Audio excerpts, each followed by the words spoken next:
Sinabi ni Tantangan South Cotabato Mayor Timmy Joy Torres Gonzales na hindi maiiwasan ng kaguluhan. Sa katunayan, ayon pa kay Gonzales, ito ay di na bago, nakita at narinig na rin niya sa ilang bahagi ng bansa.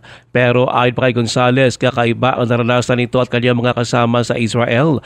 Ayon pa kay Gonzales, matapos maipit sa giyera sa pagitan ng Israel at Iran noong nakaraang linggo, napagtanto nito na may mga bagay talaga na idadaan sa kamay na bakal. Gayunpaman, ayon pa kay Gonzales, tiwala siya makakalagpas sa krisis na naranasan ngayon ang Israel. Biblically kasi nakasaad, Israel will protect the world. A small nation but protecting the whole world. Maybe others agree, others may disagree. At the end of the day, we will find out the judgment day.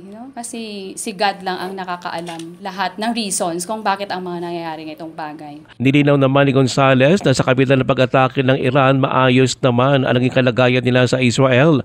Ang inialang niya na tuloy ay ang site visitation na bahagi ng kanilang training sa food security. Kung wala lang gera, napakasarap ng buhay estudyante sa Israel. Kaya lang talagang naipit kami. Yung iba, why they're in Israel? Of course, Israel invited us. Then who are we to say no with the privileges na binigay sa atin? Naiilan lang ang pwedeng maka-avail. Si Tantangan Mayor Timmy Joy Torres Gonzales. Si Gonzales at Vice Mayor nitong si Cesar de Silao na kasama sa grupo ng mga opisyal ng Pilipinas na naipit sa Israel ay balik na ngayon sa trabaho.